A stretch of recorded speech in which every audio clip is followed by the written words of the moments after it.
Here's another Royal. This one is in mint shape. I can't remember where I bought this. I'm pretty sure I bought it at a thrift store out here in Texas. At one of the thrift stores out here. Let me see if I can... let me see.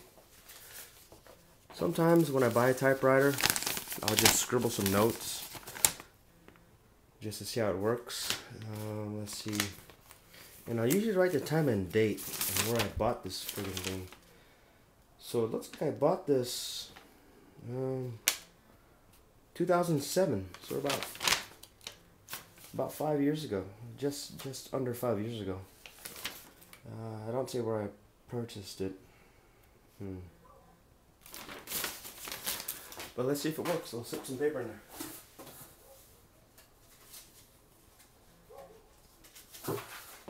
This one is actually in really good shape. It's a collectible. Let me pull it forward. You can see. I mean, this is pristine. There's no chips. The paint is still good. Let's try the keys. Slide a piece of paper in there.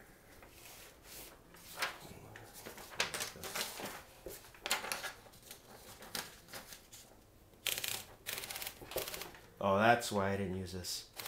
You see the paper doesn't really catch. You see that? So it looks nice, but something's wrong with the platen. It's not feeding the paper through. That's why I'm not using this. But otherwise, this is a friggin' beautiful piece. It looks spotless, like it's brand new. But when it goes to this point, it doesn't catch.